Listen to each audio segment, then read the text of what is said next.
When you were talking about Gen Z being like the biggest podcast listening audience, I was sitting here with bated breath, hoping that you would say, yeah, about 6 to 7 out of 10 podcast listeners are Gen Z. No. I think the number's higher.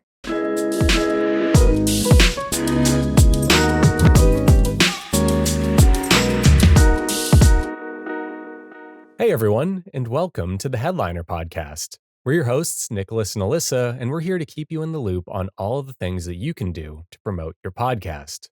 So Alyssa, what are we talking about today? Well, it's actually the end of the year, which is kind of crazy to say. This is December. So we're at least I'm kind of looking into next year, like doing my planning and everything. So with that, I'm naturally looking, hey, what are we going to do with the podcast next year? So I think today we should talk about our top predictions and kind of like the trends that we are seeing emerging for 2026, and then kind of what to do to help prepare your podcast for 2026. Okay, yeah, that sounds like a lot of fun. While everyone else is doing their Spotify Wrapped or whatever you want to call it, we're looking ahead because podcasting is the future. Boom, soundbite. Okay, moving on. Why don't you get us started while I just psychically recover from doing that? Okay, so we're going to just jump right into kind of the top trends that we're seeing are emerging for 2026. I think no surprise to anybody, video is going to be at the top of that list. We kind of did a version of this same show last year, and I think video was the top trend we saw last year as well. So we're still seeing that trend. It's still trending It's still as trending upwards. as trends trend. But we're seeing more podcasters continue to make that jump to video and then stick with it. So it's not like people are testing it out and they're like, oh, that didn't do anything, and they're scaling back. People are sticking with it this year, and people are just increasing their efforts into video. It'd be hard to talk about video without talking about the brands and the platforms that podcasters know and love that are increasing their investment in video and trying to help better support podcasters with video. I'm not talking about Headliner in this regard. Of course we are, but I'm mentioning we're not more talking like about Headliner yet. exactly. Yeah. No, I'm more talking about like Spotify and YouTube. So we saw Spotify, they came out with the clips last year, I think the end of last year. Something like that. Yeah. That feels right. So they have the clips and they're continuing to kind of push those efforts. So I know before this call, we were talking about Spotify Wrapped a little bit. Like I personally saw like some video clips in there. It's more on kind of your discovery feed. So they're increasing their efforts in promoting video on Spotify for discovery. And then, of course, we see YouTube increasing those efforts, announcing all sorts of stuff specifically for podcasting. And I mean, video creators, of course, it's YouTube, but more Yeah. specifically for podcasting in 2026. I want to flag something. Like, you kind of put a qualifier in there where you're like, they're doing stuff for video and podcasting. And I feel like the big takeaway from 2025 is that, like, video and podcasting is just kind of meeting in the middle now. It is kind of hard. There are some podcasts out there that feel more like fully produced video, and there are fully produced videos that feel like podcasts. So we're seeing that line blur a little bit. So a lot of the tools on YouTube and Spotify for native video just apply to podcasters and vice versa now. Yeah. I mean, and especially there's been kind of that debate in podcasting, like, is this really a podcast? So it's interesting, like those lines are continuing to be blurred a little bit more, and it's kind of more up to the listener and the audience to see, okay, like what determines Yeah. a podcast more and more. Also, it's good for the creators because it does mean that there is a lower threshold to getting into video now. If you've thought about it in the past, it is literally easier than ever to make that transition. There are a bunch of tools that help you make that transition. I can't really like shoehorn the word Eddie into a sentence, but like also we have a tool called Eddie in case anyone missed the easy plug there. But yeah, and I think, one other thing while we're talking about that like transition is you and I have kind of talked about this in the past. It's easier than ever also from like a production point of view, not just like post-production, but like actually recording and shooting it. You know, there is something to be said about just getting it done reliably, quickly, and good enough, that's like the big thing I say all the time is good enough is great. I've always been under the belief that like the average podcast listener doesn't need your video to be like this elaborately shot and lit production. And that kind of works into the like the favor of creators these days who want to make the switch. Yeah, especially if you're trying to look like more like Gen Z audiences. I think now they're the top consumers of podcasters, or at least they're the top growing in terms of who's listening to podcasts. Yeah, But I mean, they really don't care like about the video quality as long as the content quality is there.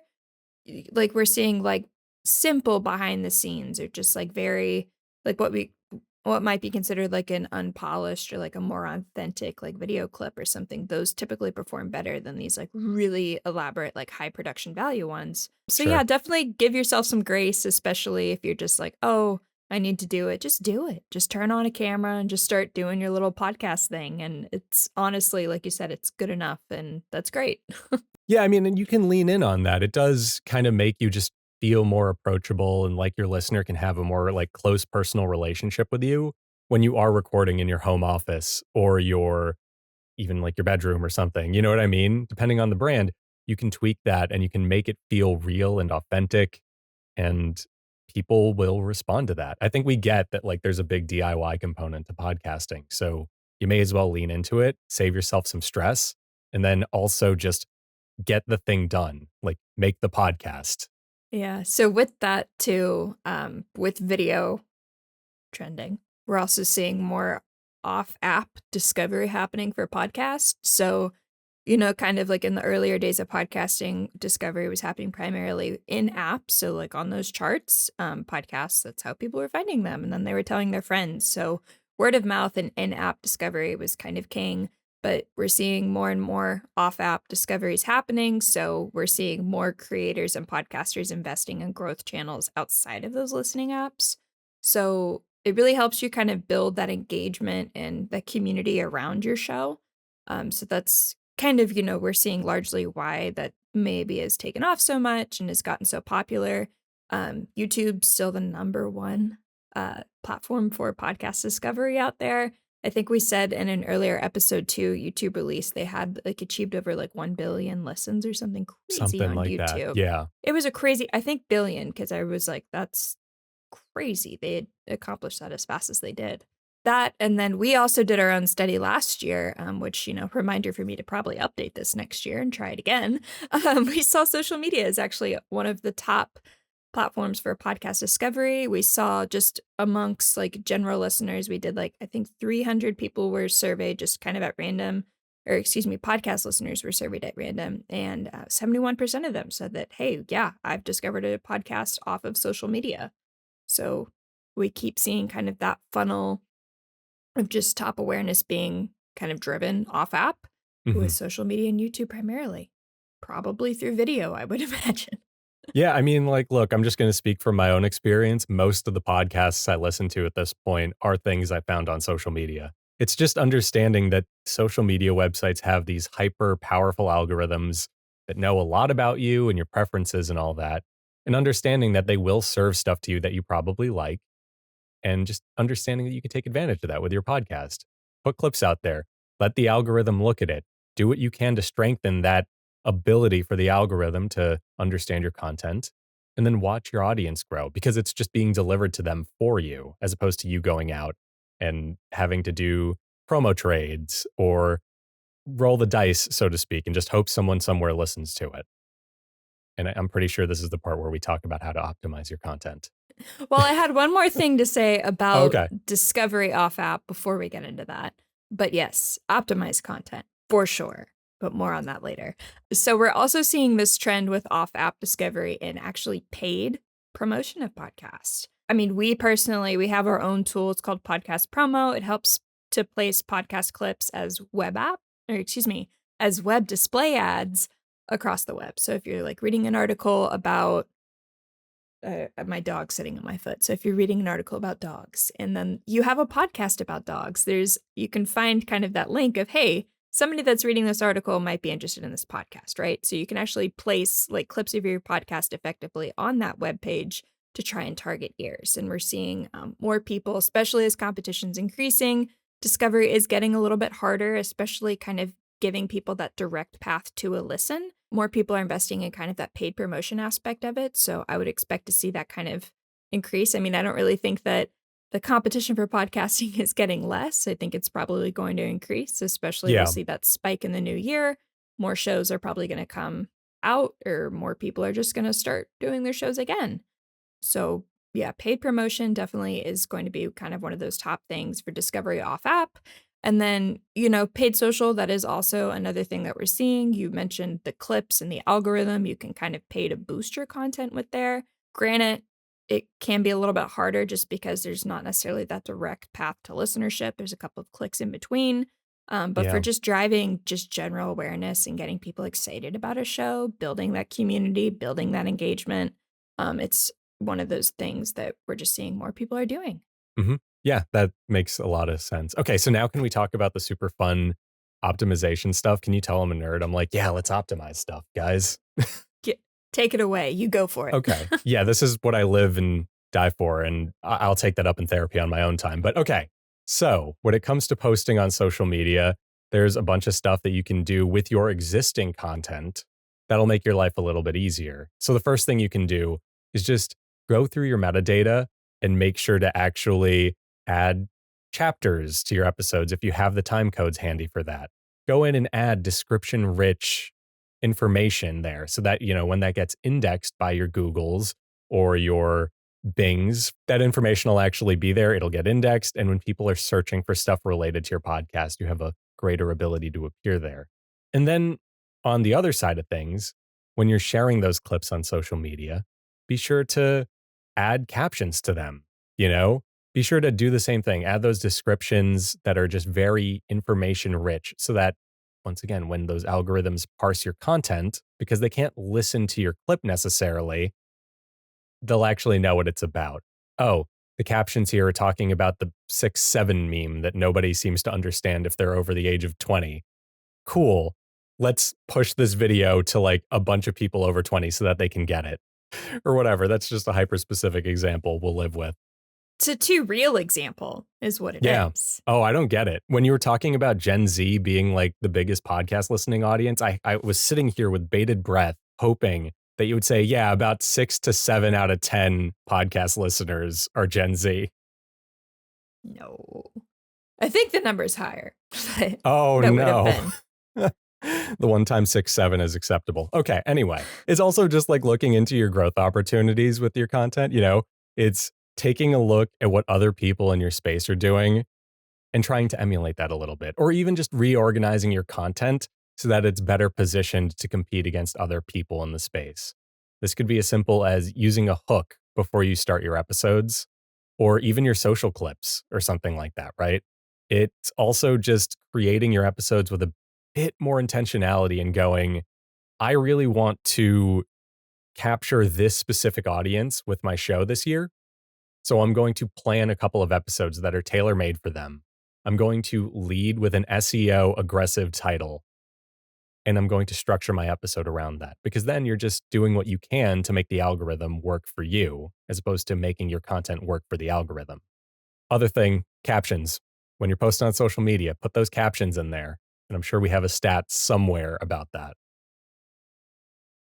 I feel like I didn't write down the stat, but I feel like I've said it enough that I confidently can remember this number, and Sure. I'm putting my foot down. I'm saying it. And if it's Okay. wrong, I'm sorry. I think it's 84% or 84, 85. So we're going to say 84.5 Hmm. percent of social videos are actually consumed on mute. So having captions not only helps, people understand what the heck is going on, it helps all sorts of things understand what the heck is going on, i.e., algorithms and algorithms. Yeah, the two A's, algorithms and algorithms. Exactly. So yeah, it's the end of the year, guys. We're doing what we can here. Well, no, it's algorithms are just that important. It's fine. I guess, with all that in mind, Alyssa, what are the steps? Like, let's put this into action and really wrap things up for our audience in a clean way. First thing, create video. It does not matter if it's long form or short form. Start somewhere. Obviously we talk about this all the time. Just the opportunity with video is just enormous. So, like we kind of pointed out, it doesn't have to be anything crazy. It can be sitting in these Zoom calls with Hopefully my background's blurred because it's a little messy back there. But just something low fidelity, nothing crazy. Just try it. If you do the full length video route, awesome. You've got something that you can now turn into short form video so easily. Tools like Headliner are out there that can just help you to create up to 10 clips, caption them all, make them all pretty, optimize for social media and YouTube, all of these wonderful things. But just, step one of 2026, create video and be consistent with it. Doesn't have to be every single time, but stick with the cadence and see what happens. Yeah, no, absolutely. It's all about, good enough is great. You want to make that transition into video, just don't overthink it. Make the transition into video, use a simple ring light and your microphone, and just do what you do best, which is your podcast, and allow the video to kind of work around what you're comfortable doing. It's very easy when you make a transition onto something like video, especially because, like, oh, it's your face on the internet and stuff, right? But it's super easy to get bogged down in perfectionism. And that's just going to keep you from doing the thing or keep you from being happy with the thing. So don't. Just do it. This is the part where we get sued into oblivion by Nike. But yeah, it's okay. I'll buy a pair of Jordans. It'll be fine. But besides that, it's also thinking about why you're making the transition into video and making sure you kind of like focus in on that, right? What is the objective? It is to grow your audience. It's to put your show out in front of new eyeballs. So just focus on that and focus on the content because when you make that transition, you want to make sure that a new listener understands what your show is about as soon as possible and stuff like that. Generally, a good tip is understanding. But kind of with that, thinking about, okay, now you're doing video, you're awesome, going with it. Just try and engineer for growth. So we talked about optimize your content. Before you ever click record, start planning things out, thinking just do like some quick research. Mhm. There's AI. That's probably another trend I should have said. AI. Dear God, I bet that doesn't go anywhere. Might be here to stay. Who knows? Yeah. Yeah, that can be a little I'm a big fan of it, but that's just me. Anyways, you can use things like AI to help you kind of keyword plan a little bit, maybe optimize your titles, like and try and think, okay, I need to say predictions for podcasting in 2026 like 4 or 5 times. That might be Mhm. something, just food for thought, very Yeah. specific. But just something that you can do. There's also free tools. I use Google AdWords a lot. You don't have to build a Google ad campaign to use this tool. You can No, fake you can it. just look up how often Yeah. certain things are Googled, right? Yeah. Yeah. There's Google Trends. Those free tools, they're awesome. You can see kind of the volume, the intent. The competition score is huge with that kind of stuff, just because you're like, oh, okay, like right now, it's kind of the end of 2025. There's not a ton of stuff out there for 2026. So if you're one of the first people that talk about it, hey, guess what? When it starts getting popular, you're going to have some more authority. So you're going to be a little bit higher. So, if you're listening to this podcast, you're like, why are they talking about that? Haha. Now you know why. But anyways, so you've got just kind of engineering for growth, whether you're doing audio or video or both. That's one of the things that you can kind of do to help kind of capture your audience and really take advantage of some of those trends that we're seeing for 2026 emerge. Makes sense to me. It makes sense to me. And then, okay, so like, let's say you're doing all of this and you have a very different goal, which I think the goal we focused on is just traditional listenership, viewership growth. What about the people that are kind of looking for a more monetary return on investment there? What if they're looking to like monetize their show next year? Is there anything that we can offer them that would help? Yeah, I mean, and this is true for growth as well, but if you are looking to monetize like so many podcasters are, really focus in on building your community first. A Hmm. lot of people can get deterred or frustrated, especially in podcasting, because you hit that plateau where you're like, oh, I'm not getting that many listeners. But if you have an engaged community, you're off to a much better start. You're able to kind of create those exclusive paywalled content that your most loyal and engaged listeners are honestly likely to buy. So that's kind of one of the easiest ways to help monetize. Of course, there's tools like I think the YouTube Creators Program and Spotify for Creators Program. That Yep. sounds right. Okay, I Yeah. got them right. Sick. So there's all of those types of programs that are naturally available to podcasters. but the scale isn't always there. If you're building that engaged community, that's where you can start to drive some real value for the people that are listening and then hopefully drive some, cha-ching value for you in the long run. It's almost like a value for value trade, like, you just bring value to your listenership, and they'll bring the value to you and your bank account. Exactly. And then with that kind of having more of a diversified approach. So we've talked about this concept of omni-channel marketing. Don't put all your eggs in one basket. Algorithms are ever changing and they can be unforgiving at times. That's Yeah. kind of true with literally anything in life. If you have kind of a couple of paths that you're going down, chances are that, if one starts to kind of teeter off, one will kind of pick up and then you'll just kind of go with the ebbs and flows.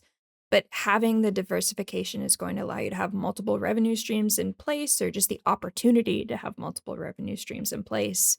Especially 2026, we don't, we're not super economist. Yeah, that's the word I'm going for. Economically sound? I don't know where you're I don't going with it. know. I don't know where I was going with it either. But anyways, what I'm trying to get at is we don't really know what 2026 will Yeah, hold, we don't know what the economy is gonna look like in 10 Yeah. minutes, let alone a month from now. Sure. Yeah, like, we don't know. So, if you're having that diversification early on, you're going to be a little bit more prepared, kind of regardless of whatever happens, in the future. Yeah, no, I mean, I'm with you on that. I think another way to put it is that the economy in the world is changing so fast these days that it is just like a smart idea to kind of put your eggs in different baskets, as you were saying. And thanks to a lot of the tools that's making the world go by so fast, you can do it more easily than you could have a year or two ago. You know, you can now on Instagram, people can actually do like paid subscriptions to your page. That's a thing. I think that's also a thing on X. I don't use the app, so I don't know, but I'm pretty sure you can do that. Think so. Yeah, I mean, Yeah. so many platforms are investing in it, so Exactly. YouTube has their own version of it with channel memberships, and obviously you have like what's called Patreon and Buy Me a Coffee and all of those apps. So easy to set up, takes like maybe 5 minutes per platform to set up. and a lot of times it's free too. Like, Yeah, you have to have it's certain free thresholds at and times. Yeah. yeah, exactly. So you may as well. Yeah, why not? $5 is $5. Yeah, It's exactly. almost a And whole coffee. pretty soon it's just going to be like the cup and then the coffee's like another 5, but whatever.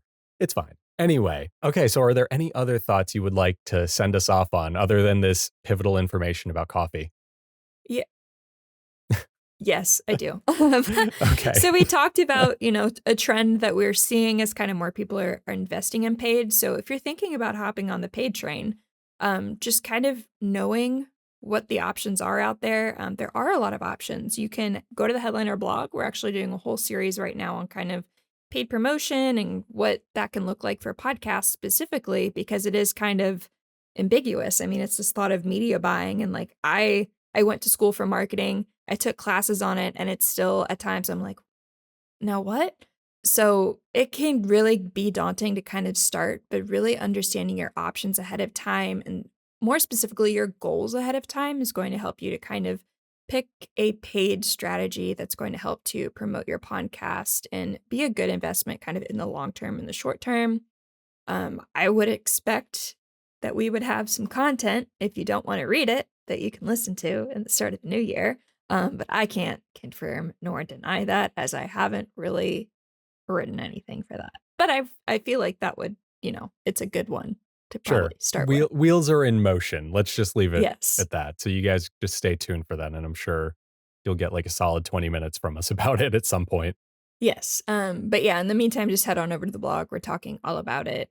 You can check out if you're, like, really gung ho, you've got some downtime, or you're just trying to, grow your show passively right now. I would go to Sounds Profitable and check out the Podscape. There's a whole like list of tools and companies out there that can help you with paid growth. Headliner is one of them. We do the web display ads, but if you're like, hey, I really want to get into like Reddit ads or something like that, but you want some more like professional help or you just want kind of that guiding hand, I would go over to Podscape. There's a bunch of companies there again that can really help you out that are both pros in the media buying world and the paid podcast promotion world, as well as, hey, they're podcasters too. So they get it and they're really going to help you to actually make an actionable plan that you can execute and really grow your show. Yeah, for sure. And also, worth saying, much like with monetization, it's worth, putting your eggs in different baskets. Don't just think you are gonna get away with, like, only Reddit promotion. You're probably gonna wanna spread out where you promote your show.